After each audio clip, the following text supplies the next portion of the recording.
think COVID was sort of a wake-up call for many organizations to either start their digital transformation or continue. And for us in Schneider, this is certainly something that's going to continue. Hello and welcome back to the Capital H podcast, where we explore the topics and trends that focus on putting humans at the center of work. I'm your host, David Mallon, Chief Analyst with Deloitte's Human Capital Research and Sensing team. Continuing with this season's focus on resilience, we're going to dive into the world of what many call talent or workforce marketplaces and what we've been calling opportunity marketplaces. These are the systems, the digital platforms, the virtual spaces where organizations provide workers opportunities to grow and to stretch, to advance their careers and build their skill sets. A recent survey conducted by Deloitte and MIT Sloan Management Review found 74% of respondents believe skill development is essential to their organization's strategies, but only 34% are happy with their workforce's current capabilities. So what can organizations do to address this disparity? Well, with an effective opportunity marketplace, companies can offer their employees well-defined options for professional development, for mentorship, to engage in projects, networking, and perhaps even internal mobility. The result is an environment that better aligns individual aspirations to an organization's priorities. In today's episode, you're going to hear from Andy Sadie. He was formerly the VP of Talent Digitization at Schneider Electric. He's going to talk about his experiences at Schneider, specifically how they've tapped into these internal marketplaces and the benefits and challenges that come with it. This segment was recorded earlier this fall as part of a virtual panel. The other voices you'll hear are from Robin Jones, our Deloitte Workforce Transformation Leader, Stacey Janiak, our Deloitte Chief Growth Officer, and David Kyron, who's the Editorial Director at MIT Sloan Management Review. Enjoy. We, Deloitte, have a 10-year history with MIT on research going back primarily in the topic of digital transformation. And as you said, we really started to make a pivot last year around future of work and specifically the workforce of the future.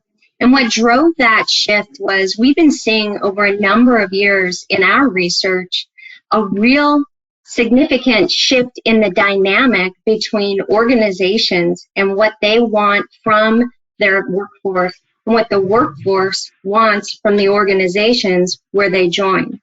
And that dynamic is seen in the form of social organizations. It's seen in the form of activism. It was being seen in the form of people wanting more and more flexibility and companies struggling with providing flexibility and meeting the needs and wants of the workforce. And as we saw this emerge, of course, pre-COVID, fast forward now, you look at that and look where we are, and I know we'll talk a lot about that today, but that trend really put our finger on something and said, what is it that the companies and the organizations are doing to really support and meet those needs of the workforce, and what does the workforce really want? And at the end of the day, when we got into the research and really dug into it, the real thing that we saw was both want opportunity. The workforce itself wants opportunity. They want to join an organization. They're making a commitment, and they're joining it because they're being told there's promise of that opportunity. And the company itself wants to provide that to them so that they'll create more value for the business itself. And so we really landed on this notion of opportunity as the common core that both want and ultimately should be the organizing principle for workforce management. Thank you, Robin. I want to get to David to dig a little bit more into the survey itself. I know that we surveyed nearly 4,000 professionals. It was a global survey. What can you tell us about some of the key highlights there, David? Sure. So I'll share a couple of them. The key thing to recognize with the survey findings is that there's a clear recognition that companies recognize that there's a skills gap, that with all the transformation that's happening, that they really need to develop new skills. And so like 3/4 of the respondents to the survey said that they believe that developing worker skills and capabilities is important. But there was a big disconnect because only 34% of the respondents said that they were happy with their organization's investment in them. So this was a really significant disconnect that's at the core of how organizations are operating. And this isn't just like regular mid-level management and below. Executives, senior executives are feeling dissatisfied with their own organization's investment in their professional development. So, only 39% of executives were happy with their organization's investment. And, we asked, would you be ready to leave your organization if you were offered a severance package or a buyout of some kind? And close to half of everybody said that they were ready to leave. So that was a clear signal that, workers don't feel really engaged today. That's kind of the bad news. The good news is that, as Robin was just describing, opportunity represents like a significant option for companies to engage their people, build morale, create more productive employees. And it also represents, and this is something that, I have a philosophy background, so that was heartening to me, is that this was an opportunity as a way of treating workers less as a cost to manage and more as an asset to cultivate. So that's an overview of some key findings. Yeah, exactly. Well, I want to get into, just even defining the notion of opportunity marketplace. So for our participants, how do you define that? And then we'll dig into how does it actually operate? Sure. So at their core, opportunity marketplaces are platforms that enable workers to pursue strategically valuable opportunities while building their own skills and capabilities that they themselves value. So like any marketplace, there's a supply aspect where the organization typically is the one that supplies opportunity. There's a demand element where the workers sort of represent the demand side. And there's a platform that enables exchange of opportunity for typically labor to happen within the marketplace. And these marketplaces, they can be internal to the organization, or they can cross organizational boundaries. Most of the opportunity marketplaces are internal, but they can go external, and those have been valuable during this pandemic. One more thing I'll add is that these marketplaces are much more than a job board. They're the kinds of opportunities that are put in these marketplaces, range across, there are like projects, there's learning, there's development, there's training, there's mentorship opportunities, reverse mentoring opportunities. I'm going to get Andrew into this conversation because I know that he spurred the direction of this research quite dramatically when we learned about what he was doing at Schneider. So can you talk to us, Andrew, a bit about Schneider's open talent market? Of course. So the open talent market is an opportunity marketplace. It's exactly what David shared. It is an AI-powered marketplace where employees can find full-time roles, projects, mentoring, learning, and there are buyers and sellers of these opportunities that you can find on the marketplace. About 2 years ago, we discovered that about 47%, so almost 1 in 2 of those leaving Schneider were telling us that they were leaving not because they don't like their boss or not because they don't like our culture or their pay, but because they can't find an opportunity. And this is where we got the idea to create an opportunity marketplace that is AI powered. And also we have a very big number of millennials. And we know that millennials, they do not want to stay in a role or an opportunity for very long. They want to find new opportunities. They want something that is smooth and easy. And this is where the open talent market was born from, to make sure that employees can really own their careers, so that managers are not the ones steering employees' careers, but employees are the owners, in a nutshell. Is there anything that you wish you would have known before you went down this path, now that you're into it? Absolutely. I think one thing that we did not expect was a bit of resistance from middle managers. We changed their world upside down. They no longer owned their direct reports because they can find their next opportunity without the support of their manager. So there was resistance from middle managers. We wish we knew that early on, but then we pivoted. I think also something that we did not expect is some misconceptions about the opportunity marketplace and about the gig economy. We heard a lot of, well, if I'm participating to some of these gigs, then my boss is going to think that I don't have a lot on my plate, or I don't have enough on my plate. And that is, of course, something that we did not expect, this kind of misconceptions. So we have to also address that as well. Yeah, and just to be clear, so people could actually access full-time opportunities, but also projects and part-time opportunities as well to further their development. Networking, of course, and networking and mentoring and learning opportunities, all powered through AI. And Robin, how do you see organizations approach adoption? Andrew just talked about some of the challenges. What have you seen as the successful efforts to garner adoption? First of all, you have to have leadership sponsorship. You have to have an intentional and deliberate focus on changing your culture to be more open versus closed. You also need to start looking at, you need to step away and realize, I spend a lot of times with clients and they're really worried about assessing people's skills and just basically understanding what knowledge, what skills, what experiences do we have in our organization.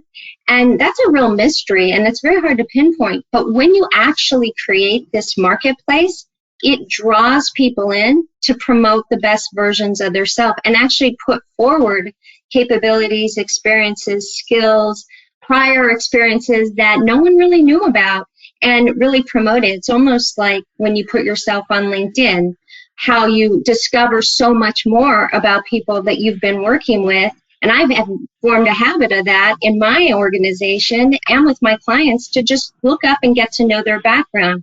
It's amazing when you move to this open economy that you're actually putting forth capabilities. And with that sparks leaders and to say, hey, we have this entire population of people powered by AI. AI finds them, right?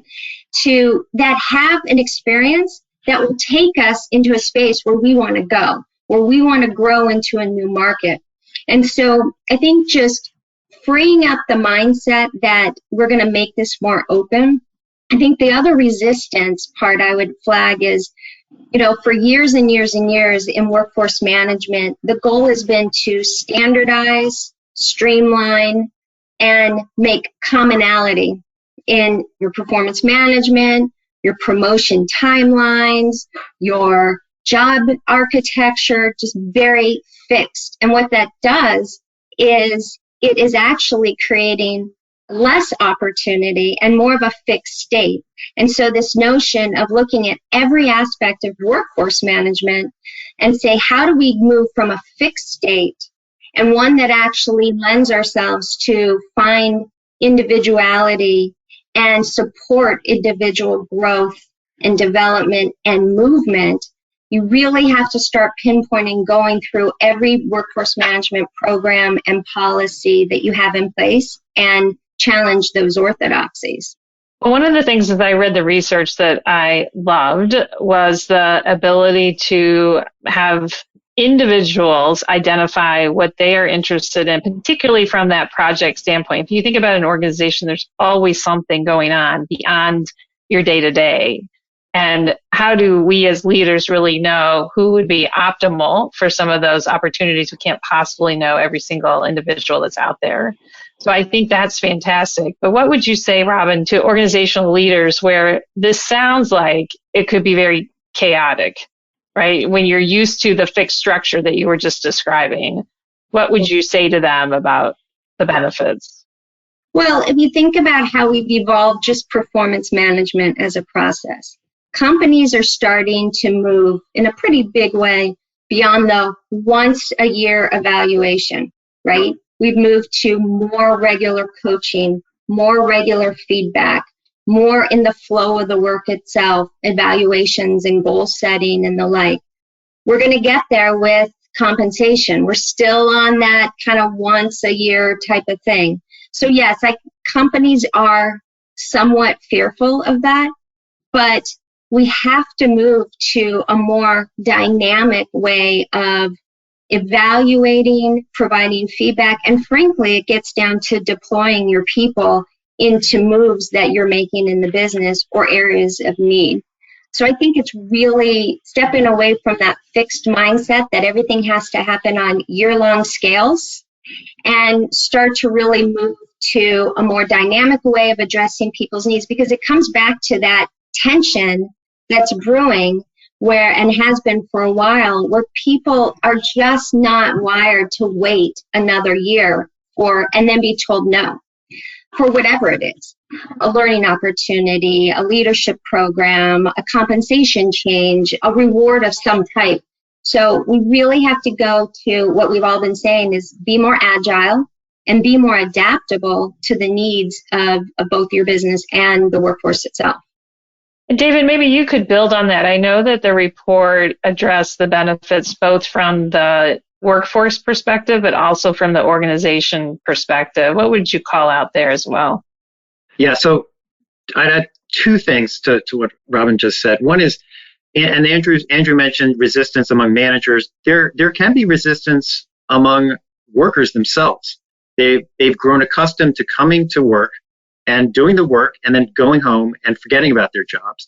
And when you introduce the notion of opportunities and like growth and development and like do new things, create new meaning at work, and somebody's like, leave me alone. Just let me, I've got my head down here. I'm just going to do my everyday thing. And we did a workshop where we invited Andrew. There were a bunch of other people. There was one senior HR manager at a big law firm, and she said, "Look, I've got senior executive assistants who, you talk about opportunity, but they don't want to be messed with. They just want to do their job and go home.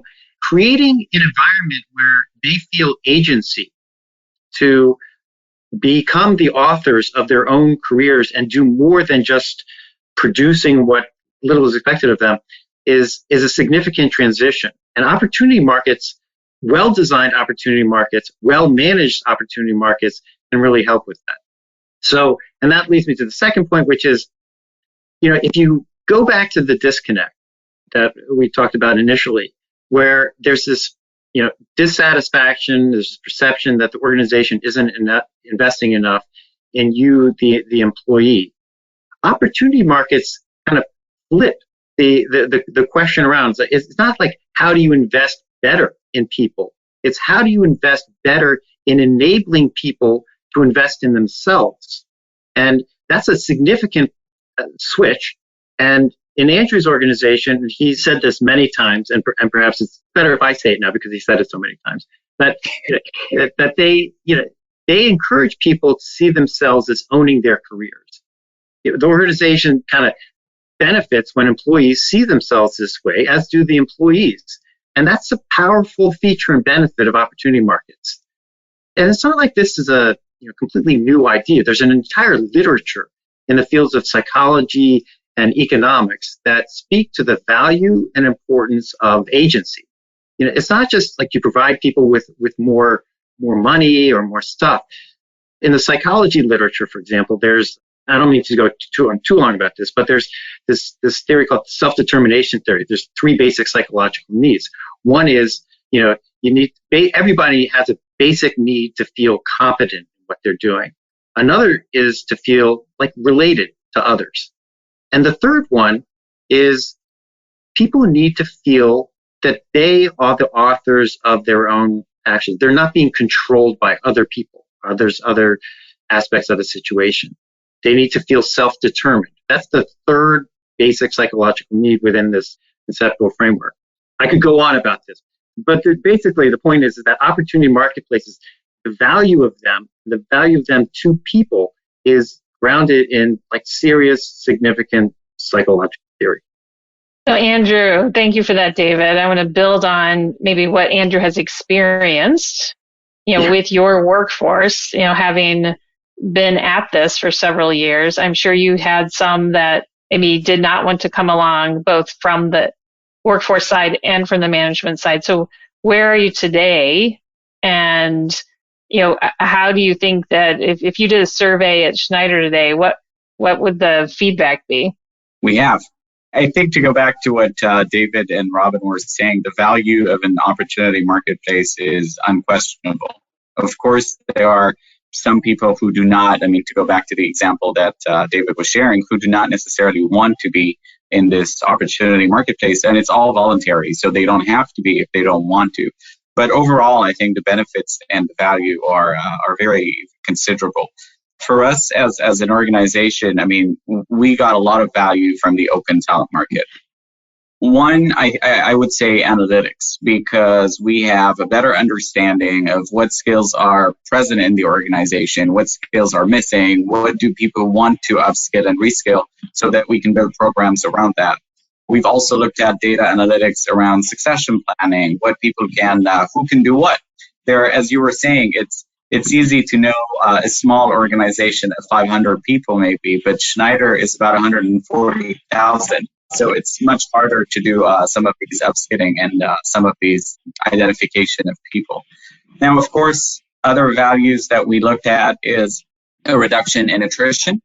Some of the attrition, as I said at the beginning, 1 in 2 employees were saying that they were leaving because they could not find an opportunity. So that attrition is down. And of course, the cost of attrition is down. And employee engagement is up. And as you said, we do ask that question in our employee survey that we call One Voice. And the results are pretty positive and promising that people are more positive towards, the opportunities that they can find at Schneider. And last but not least, I would say one of the big values that we received was around diversity. And here, of course, I don't mean diversity of gender or diversity of age, but because these are not captured in the opportunity marketplace, otherwise it could lead to bias of AI. But diversity of backgrounds, educational backgrounds, experiences, professional backgrounds, and I think that has created a lot of great matches within the organization. That's a fabulous additional benefit there, Andrew, that I had not captured in the reading. David, could you speak to, and we had a great example here at Schneider, but where have you seen the market go, with respect to this? I know it's been 6 months since this study was published. Have you seen growth in opportunity marketplaces in practice? Yeah, that's a great question. Let me level set my remarks here. Most of the research that we did for the report happened pre-COVID. So when COVID happened, there was this big stopping of breath. Like, did we just spend a year researching something that is not going to be relevant going forward? It wasn't just that opportunity markets still had a place. They actually became more important and more necessary in a wider range of contexts than we'd even come to imagine. And I'll give you a couple of examples. First of all, when the pandemic happened and so many companies just froze their salary, raises and a variety of other kind of financial benefits, what were companies left with to give to their employees to, not so much to keep them around, but to keep them engaged and focused and supported? Opportunity. Companies turned to opportunity when financial benefits weren't as accessible. They were also able to sustain employment through opportunity markets in 3 different ways.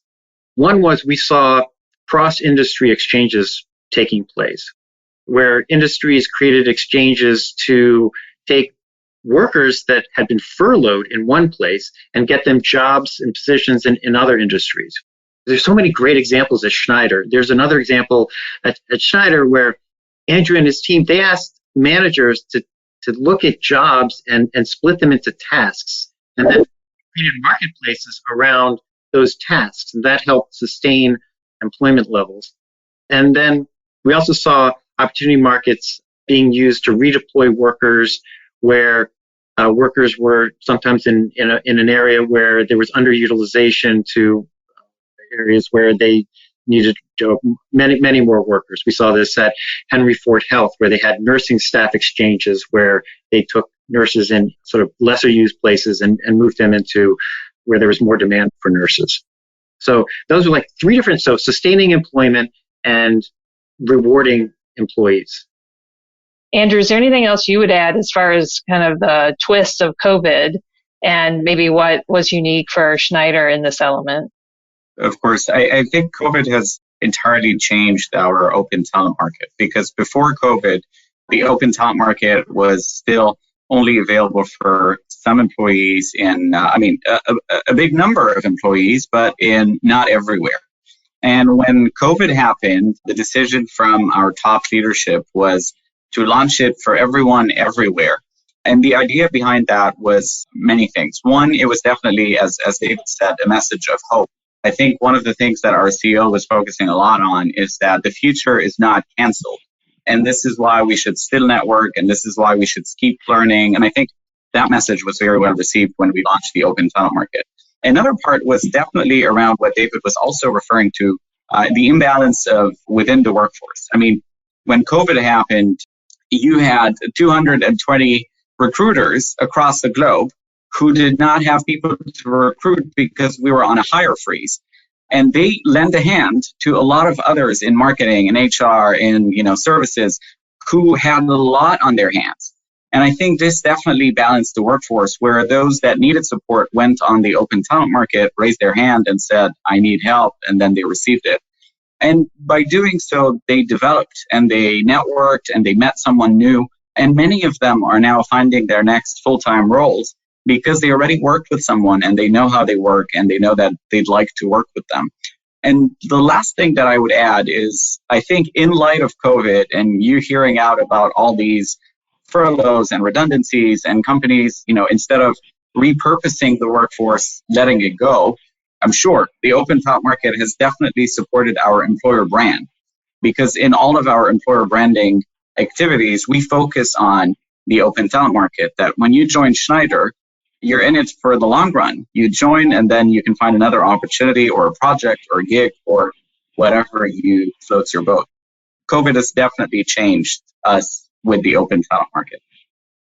Well, maybe with that notion, Andrew, we've talked a bit about the research. We've talked about, what opportunity marketplace looks like and how it operates. Maybe we can now start to maybe look at the horizon a bit, which I know is top of mind for all of us as we think about how we navigate it. And Robin, maybe I'll turn it to you first on how do you think organizational leaders should think about workforce management practices differently as we begin to emerge from our current environment?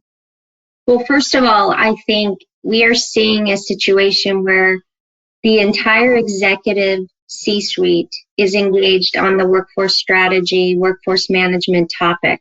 There's not a CEO, there's not a board, a CEO, COO, a CXO of any type that is not engaging with their head of HR on this topic. And I think the recognition that this is a very strategic element of business strategy, much like digital transformation has been strategic and top of the agenda, companies are recognizing that this is something that has to be dealt with at the same level. In fact, that's a big part of what we're digging into in this year's research, is the extent to which opportunity and value can be accelerated in companies when you have the C-suite as a whole really tackling this problem and driving a unified change to how you treat and extend your programs and your opportunities to the workforce itself.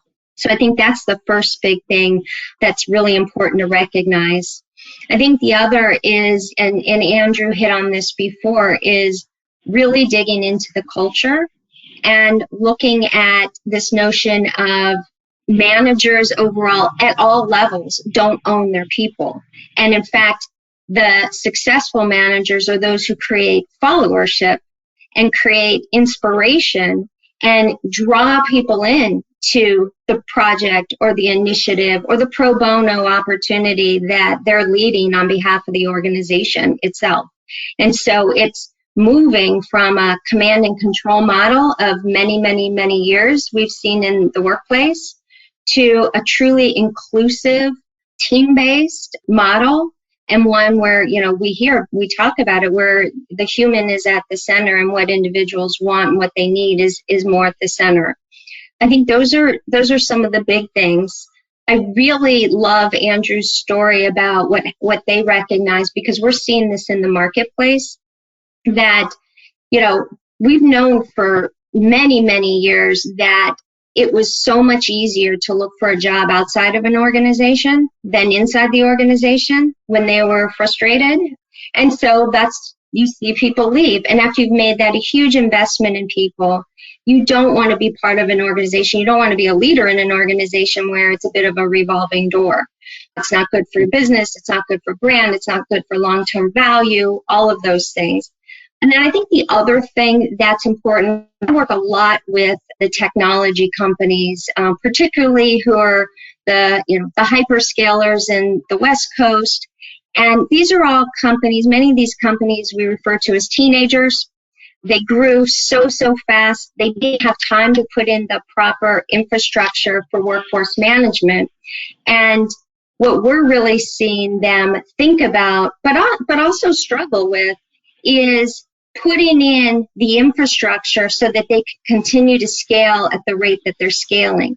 And what they're making tough decisions on, and I think they're really facing, is do we put in that model that I described before, Stacy, around, fixed, common, structured, job architecture, for example, or do they leapfrog to an AI-enabled digital platform that completely powers an opportunity marketplace, a talent marketplace that's much more free flow, much more dynamic, much more enabling their strategy of moving beyond hiring just from the Silicon Valley, as they're all declaring, much more enabling the workforce to work from. And so I'm optimistic that companies are going to connect the dots between business strategy that they're contemplating right now because of COVID and actual workforce transformation and workforce strategies that really leapfrog from where they are right now. Thank you, Robin. As you think about that, Andrew, and you think about Schneider, kind of what's next for you and your organization? I think a lot of the cultural changes around the manager's role, around how things happen in an organization that Robin covered, are definitely the future. But I also think that AI is also going to definitely be part of the future. I think COVID was a sort of a wake-up call for many organizations to either start their digital transformation or continue. And for us in Schneider, this is certainly something that's going to continue. We are looking at using AI for succession planning in order to find the right successors, not the ones that we like or not the ones that are the shiny ones, but the ones that have the best competencies and skills. Using AI for career pathing so that employees can be given this, coaching or maybe support on engineering their next steps within their career with the support of AI if they don't have it somewhere else. And also using AI for internal consulting, because we do know that we have some employees who could be used as consultants, 6 months on this project or maybe 8 months on that project. And that's something that we don't have today. So I think AI is definitely part of the future and doubling down on some of these functionalities that we can use it for. Thank you, Andrew. And the last point you made, we've had a couple different questions come in around the AI and the platform and whether we could maybe describe that in a little bit more detail. Andrew, maybe I'll toss that one to you. You could describe the Schneider platform. I'm happy to describe it. In a nutshell, it is a platform where opportunity seekers go, they create a profile. It is very intuitive, very user-friendly. You can bring in everything from LinkedIn because, as we all know, and Robert said it, lots of people have LinkedIn. And that creates your profile with all the skills, the peripheral skills, your competencies, education, projects, experiences, languages, you name it. And then on the other side, you have opportunity owners, full-time roles, projects, mentoring. And the AI, the magic in the AI is it does the matching between the seekers and the opportunity owners. Now, for us in Schneider, what is very interesting about our open talent market is that, and that goes back to your first question, we're not trying to pigeonhole or to box people in a specific box. If you've been in finance for 20 years, you might want to be doing something else that we don't know because we don't have a crystal ball. And this is where the open talent market it comes handy because there is a section on the ambitions and aspirations. And that is taken into account in the algorithms of the AI where you can share. I'd like to work on something else. And the AI would take that into account when matching you. So that's in a nutshell. So not everyone, I think what you said is that everyone at Schneider has to engage in the marketplace. So do you do things to encourage people to engage? And has there been any impact, I guess, on your culture because of that? I'm summarizing several questions here for you. We do lots of marketing for our open talent market. We do lots of webinars and town halls and virtual, of course, nowadays, and presentations and, different HRBPs. So, encouraging their people to join. But I think it's a market. If you don't need to buy anything, you don't go to the market. I mean, sometimes you window shop, and you can do that on the open talent market. But in many cases, people go there because they're looking for an opportunity or something to learn or something, a network.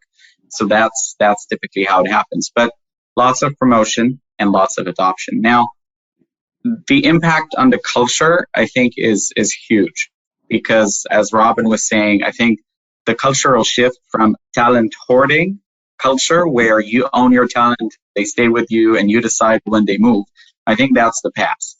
There is an openness, there is creativity, it's a market. It's, people go and they find what they want, and you find what you're looking for with very minimal command and control mechanisms. Well, thank you, Andrew. Thank you, Robin. Thank you, David. The conversation has been phenomenal. I appreciate all the work that has gone into the research itself, but really understanding how this has come together live.